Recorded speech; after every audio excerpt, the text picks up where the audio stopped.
എടാ ബാഗ് ഒന്ന് പിടിച്ചു കൊടുക്കാന്. എന്റെ ഷോപ്പിംഗ് കഴിഞ്ഞു. ഞാൻ ആ വാൾമാർട്ടിലൊന്ന് പോയി. എല്ലാത്തിനും അവിടെ നല്ല സെയിലായിരുന്നു. അത് കഴിഞ്ഞ് തിരിച്ചു പോകുന്ന വഴിക്ക് നമ്മുടെ ഡോളർ കടയിൽ ഒന്ന് കയറി. അത്യാവശ്യം വേണ്ട സാധനങ്ങളൊക്കെ മേടിച്ചു. ആ കണ്ടോ, നല്ല ഫസ്റ്റ് ക്ലാസ്സാ. പ്രൊട്ടക്ഷനൊക്കെ ഉള്ളതാ. അല്ല UV. അതൊക്കെ ഉള്ളതാ. നീ വേണേ പറഞ്ഞ എടുത്തോടാ. എനിക്കൊന്നും വേണ്ട. എനിക്ക് ഈ റേബാൻ അല്ലാത്ത വേറെ ഏതെങ്കിലും വെച്ച് കഴിഞ്ഞാൽ തലവേദന എടുക്കും. ഇത് നാട്ടിൽ കൊണ്ട് ആർക്കെങ്കിലും കൊടുത്താൽ എന്ത് സന്തോഷമായിരിക്കും എന്നറിയാവോ? ആ പൊടിയൊന്നും അടിക്കാതെ അവർക്ക് അത് വെച്ചോണ്ട് നടക്കുകയും ചെയ്യാൻ മേലെ. ഇതിലെ ബിസ്ക്കറ്റോ? അത് പൊട്ടിക്കാടാ, നാട്ടിൽ കൊണ്ടാണുള്ളത്. അവിടെ പോയി എന്നെ കണ്ടാലും പഠിക്കണം. ഇതൊക്കെ കണ്ടോ വാച്ച്. ഇതുപോലത്തെ ഒരു 8-10 മേടിച്ചു. ഇത് $8 ഇതിൻ്റെ വില. എനിക്ക് $2 കിട്ടി. ഞാൻ കുറേ മേടിച്ചു. നാട്ടിൽ കൊണ്ട് കൊടുക്കുമ്പോൾ അവർക്ക് വലിയ സന്തോഷമാകുകയല്ലേ. നീ ഒരു കാര്യം ചെയ്യാം, വരിക്കില്ലാത്ത മത്തായി ചേട്ടൻ ഇത് കൂട്ട് ഒരെണ്ണം കൊടുത്തേരാ കേട്ടോ. എന്നാ അതിന് സന്തോഷമായിക്കോളും. ഇതോ? അവർക്ക് ഈ പടവും ഈ കളറൊക്കെ കാണുമ്പം അവർക്ക് അത് അവരുടെ കണ്ണി പെട്ടത്തോളും. ഇത് 1 മാസം ഓടത്തുള്ളൂ. അതിനല്ലേ ഞാനിത് സ്വിച്ച് ഓഫ് ചെയ്ത് വെച്ചേക്കണേ. നീ പോരുന്നതിൻ്റെ 2 ദിവസം മുമ്പേ മത്തായി ചേട്ടൻ ഇത് കൊടുക്കാവുള്ളൂ. അങ്ങ് കൊടുക്കുമ്പോൾ ഇത് ക്ലിക്ക് എന്ന് പറഞ്ഞാൽ അങ്ങ് ഓണാക്കി കൊടുത്തേക്കുക. നീ ഇങ്ങ് പോന്നു കഴിഞ്ഞത് ഓടിയാലും ഇല്ല നിനക്കൊന്നും പോകാനില്ലല്ലോ. അങ്ങ് കൊടുത്തേരെ. ഇത് എന്നാ ചായോ? ഇടി എന്നെ കണ്ട് ഇതൊക്കെ പറ്റുള്ളൂ. മണക്കാടാ. അവിടെ വെയ്, കൂടൊന്നും പൊട്ടിക്കരുത്. ഇതെന്നതാടി? ഇത് പോളോ സ്പ്രേ എൻ്റെ ചേട്ടന് കൊടുക്കാൻ. എടി ഇത് 2 ഉണ്ടല്ലോ. ഒന്ന് എൻ്റെ ചേട്ടനും കൊടുക്കാടി. ഇത് ഒന്ന് പെർഫ്യൂമും ഒന്ന് ആഫ്റ്റർ ഷേവ് ലോഷനുമാ. അത് ശരി, ഇത് കണ്ടാ ഒരുപോലെ ഇരിക്കണല്ലോ. ഒരു കാര്യം, ഇതിനെന്നാ വില? $50. $50? ഞാൻ മേടിച്ചിങ്ങ് എടുത്തേടാ. ഇത് കണ്ടോ, $1 ഇതിന് വിലയുള്ളൂ. ഇത് കൂട്ട് 50 മേടിക്കാൻ മലഞ്ഞോ നിനക്ക് ആ ഡോളർ കടയിൽ പോയെങ്കിൽ. നീ ആ പാപ്പച്ചനങ്ങളിൽ മേടിച്ച റേബാൻ്റെ ഗ്ലാസിങ് എടുത്തുണ്ടോ? നീ അതിങ് എടുത്തിട്ട് ആ കൂട്ടിലേക്ക് ഇത് കൂട്ട് ഒരെണ്ണം വെച്ചാൽ മതി. അങ്കിൾ എന്നോട് പ്രത്യേകം പറഞ്ഞതാ റേബാൻ തന്നെ വേണോന്ന്. ഞാൻ 2 വർഷം പുള്ളിയുടെ വീട്ടിൽ താമസിച്ച് കോളേജിൽ പോയി പഠിച്ചതാ. നിന്റെ കോളേജ് പുറമാണ് ഒന്നും പറയണ്ട. നമ്മുടെ ചക്കിമോളുടെ മാമോശ നാട്ടി വെച്ച് നടത്തിയപ്പം അങ്ങേര് പറഞ്ഞ തോന്നിവാസത്തിന് അങ്ങേർക്ക് റേബാൻ അല്ല കൊടുക്കേണ്ടത്, എനിക്കറിയാം. അത് അങ്കിളുടെ കുറ്റം മാത്രമല്ല. മഴക്കാലത്ത് കൊണ്ട് പന്തലിൽ പരിപാടി വെച്ചാ പിന്നെ എങ്ങനെയാ നടക്കുന്നത്? അവിടെ ഹാള് കിട്ടാഞ്ഞിട്ടില്ലേ ഞാൻ വീട്ടിൽ ചോരാപ്പം. അത് നേരത്തെ ബുക്ക് ചെയ്തോടായിരുന്നോ ഹാള്? ഹാളിന്റെ കാര്യമല്ല, പുള്ളി അന്ന് പറഞ്ഞ തോന്നിവാസം നീ ഓർക്കണ്ടോ? അത് ഞാൻ അത് പറഞ്ഞല്ലേ, കള്ള് വെക്കരുതെന്ന് പറഞ്ഞില്ലേ? കള്ള് വെക്കരുതെന്ന് പറഞ്ഞ കള്ള് കൊടുക്കാതിരിക്കാനൊക്കെ കള്ള് പുള്ളി വന്നപടി 2 ലാർജ് അങ്ങ് വിട്ടിട്ട് എന്ത് തോന്നിവാസം പറഞ്ഞ വെച്ചില്ലായിരുന്നു ഇത് വല്ലതും സംഭവിക്കുമായിരുന്നു. അത് വെച്ചാലും വെച്ചില്ലെങ്കിലും പുള്ളി എവിടെന്നെങ്കിലും വന്ന് അടിച്ചോണ്ടിരിക്കും. നിന്റെ അങ്കിളായോണ്ട് ഞാനൊന്നും ഉണ്ടാവിട്ട. എനിക്ക് അറിയാൻ പറ്റാല്ല വിടാ പറയാം. അങ്കിളിന്റെ കൂടെ നിന്ന് ഞാൻ എത്ര നാളെ എന്നെ നോക്കിയതാന്നറിയോ? നിന്നെ നോക്കി നീ അവിടുത്തെ അടുക്കളപ്പടി മുഴുവൻ ചെയ്തിട്ടല്ലേ നീ അവിടെ വെച്ചിട്ട് വല്ല തിന്ന് കോളേജ് അവിടെ നിൽക്കുമ്പോ ഇച്ചിരി സഹായം ചെയ്യുന്ന.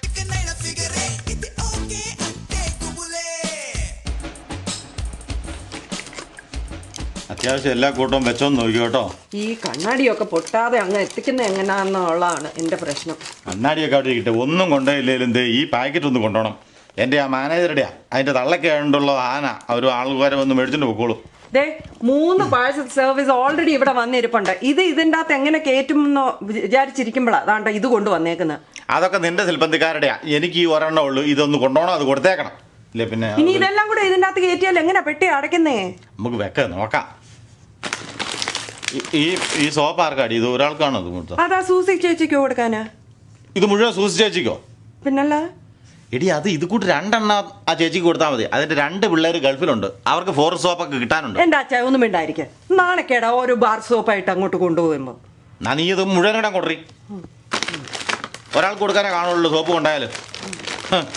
പിന്നെ ഞാനൊരു കാര്യം പറഞ്ഞേക്കാം. ഇപ്പൊ ഞാൻ കൂടെ ഇല്ലെന്ന് ഓർത്തോണ്ട് തേക്കുമുട്ടി പോകാതിരുന്നേക്കരുത്. അപ്പച്ചനും അമ്മച്ചിക്കും പിന്നെ അത് മതി. വലിയ പ്രശ്നം. അച്ഛായോ ഞങ്ങൾ ചെന്നാലുടനെ ആദ്യത്തെ 2 ദിവസം വീട്ടിലോട്ടാ പോകുന്നത്. പിന്നെ പിള്ളേർ ആ ബാത്റൂമിന്റെ ഒക്കെ ഇത് കാരണം എത്ര ദിവസം അവിടെ നിൽക്കുമെന്നുള്ളത് എനിക്കറിയത്തില്ല. അതൊരു പ്രശ്നം അവിടെ. അത് എത്ര പ്രാവശ്യം ഞാൻ നമ്മൾ പറഞ്ഞ് ബാത്റൂമിന് ചെയ്യാനായിട്ട് രൂപ അയച്ചു കൊടുത്തതല്ലേ. എന്നിട്ട് എന്തോ സംഭവിച്ചത്? അത് ഞാൻ പറയാഞ്ഞിട്ടാണോ? അപ്പച്ചന് ബോധമില്ലെങ്കിൽ ചേട്ടനെങ്കിലും അത് മനസ്സിലാക്കണ്ടേ? അവസാനം പുള്ളി ഉണ്ടാക്കി വെച്ച ഒരു പന്നിക്കക്കൂസ്. അവിടെയാണ് ഇപ്പൊ വെള്ളത്തിന് ക്ഷാമാന്നാ കേട്ടാ. ലോറിക്കാ വെള്ളം അടിക്കണമെന്നൊക്കെ ഇന്നാള് വിളിച്ചപ്പോ പറഞ്ഞു. ചേട്ടനോട് അനിയനൊന്ന് പറഞ്ഞുകൂടായിരുന്നോ? ഒന്ന് പറഞ്ഞ് മനസ്സിലാക്കാൻ വയ്യായിരുന്നോ? എന്നിട്ട് പിന്നെ കഴിഞ്ഞ വർഷം പിന്നെ അയച്ചു കൊടുത്തേക്കുന്ന കാശ്. എന്നിട്ട് എന്തുണ്ടായി?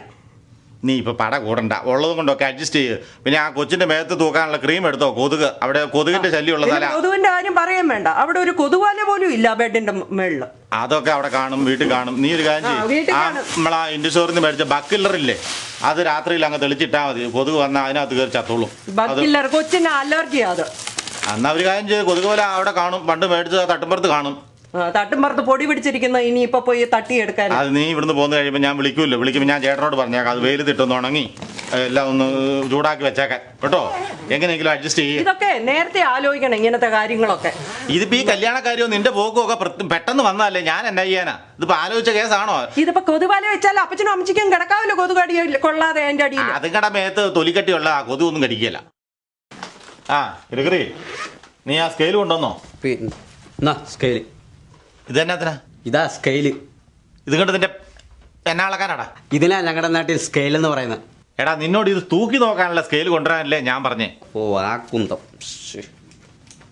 ഇതെന്നാടാ കയ്യിലൊരു പൊതിക്കെട്ട്? ഇത് വല്യമ്മച്ചിക്ക് ഫ്ലവർ, റോസ് ഫ്ലവർ ഭയങ്കര ഇഷ്ടമാണ്.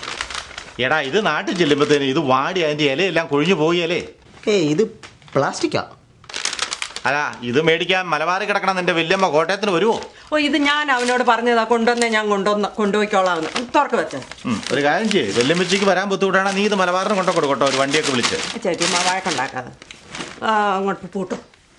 ഇനി വല്ലതും ഉണ്ടോടി വരാൻ? ചേട്ടാ ഈ പെട്ടിയുടെ കനം നോക്കാന്ന് പറഞ്ഞിട്ട് ചേട്ടാ ഇതിന്റെ മുകളിൽ കയറി ഇരിക്കുവാണോ? ആ പെട്ടിയോടെയും ചേട്ടാ അങ്ങ് പോവാണോ? എടാ അതാ എക്സ്പീരിയൻസ് എന്ന് പറയണത്. കഴിഞ്ഞ പ്രാവശ്യം നാട്ടിൽ പോയപ്പോഴേ എല്ലാം കെട്ടിപ്പറക്കി എയർപോർട്ടിൽ ചെന്നു. അവിടെ ചെന്ന് തൂക്കി നോക്കിയപ്പം ഓരോ പെട്ടിയും 10 കിലോ വെച്ച് കൂടുതലാണ്. അവസാനം ഓവർ വെയ്റ്റിന്റെ കാശും കൂടെ കൊടുക്കേണ്ട വന്നു. നീ ആദ്യം ഞാൻ എത്ര കിലോ ഉണ്ടെന്ന് നോക്ക്. 170 കിലോ. 170 കിലോയോ? ഞാൻ എടാ ആനയാണോ? എടാ അതിന്റെ അടിയിലുള്ള ആ നമ്പർ നോക്ക്. 77. ആ 77 ഓർമ്മ വേണം കേട്ടോ. 77 ഓർത്തിരുന്നോണം. ആ സ്കെയിലൊന്ന് പിടിച്ചേരാ, അതല്ല പിടിച്ചേരാ.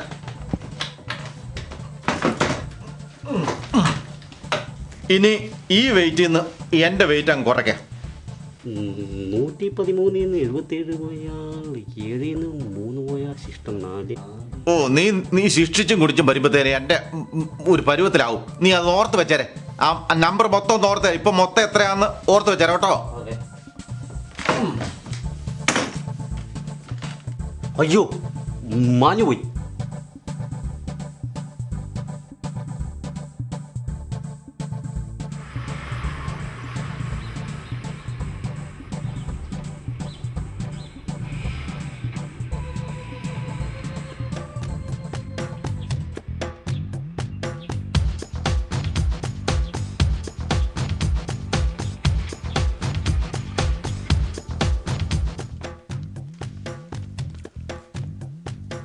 ഹലോ, ആ ജോണ ഞാനാ. അവനൊക്കെ പോയി കൃത്യസമയത്തായിരുന്നു. അതേ നീ ആ രാജുവിനെയും ക്രിസ്റ്റിനെയും കൂട്ടിക്കോ. ബാക്കിയുള്ളവരൊക്കെ ഞാൻ വിളിച്ചോളാം. ഓ ശരി. അവർ കൂടെ ആകുമ്പോൾ 56 ആളായല്ലോ, കുഴപ്പമില്ല. ഓക്കെ എന്നാ പിന്നെ സമയങ്ങളെ ഇറങ്ങിക്കോ. ഇനിയിപ്പോൾ പേടിക്കാനായിരിക്കണേ. 2-3 ആഴ്ചത്തേന് നമുക്ക് ഇവിടെ തന്നെ കൂടാം. ശരി എന്നാ പെട്ടെന്ന് പോരെ. ഓക്കെ എന്നാ.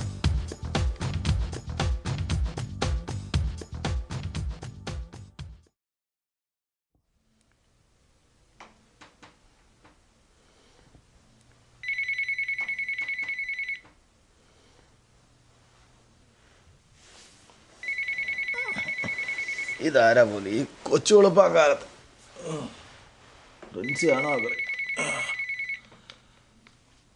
ഹലോ ആരാ? ജോർജാണോ? മത്തായി ചേട്ടനാണേ. എന്നാ മത്തായി ചേട്ടായി രാവിലെ? മത്തായി ചേട്ടൻ എവിടുന്നാ വിളിക്കണേ? STD ബൂത്തിൽ നിന്നാണോ? അങ്ങനെയാണെങ്കിൽ ഞാൻ ഇപ്പോൾ വീട്ടിലേക്ക് അങ്ങ് തിരിച്ച് വിളിക്കാം. നീ അതൊന്നും ഓർത്ത് വിഷമിക്കൊന്നും വേണ്ട. ഞാൻ എൻ്റെ പറമ്പിൽ നിന്ന് എൻ്റെ മൊബൈലിലാണ് ഞാൻ വിളിക്കുന്നത്. നിന്റെ അഡ്രസ് ഒന്നും ഇങ്ങോട്ടൊന്ന് പറഞ്ഞിട്ടുണ്ടേ. അതെന്തിനാ ചേട്ടാ? നിനക്ക് കുറച്ച് പൈസ അങ്ങോട്ട് അയച്ചു തരാനാണേ. നീ കൊടുത്തു വിട്ട വാച്ച് കിട്ടി.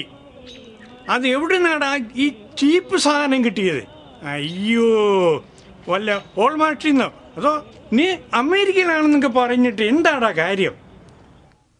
ചേട്ടാ അത് പിന്നെ ഹലോ ഹലോ ഹലോ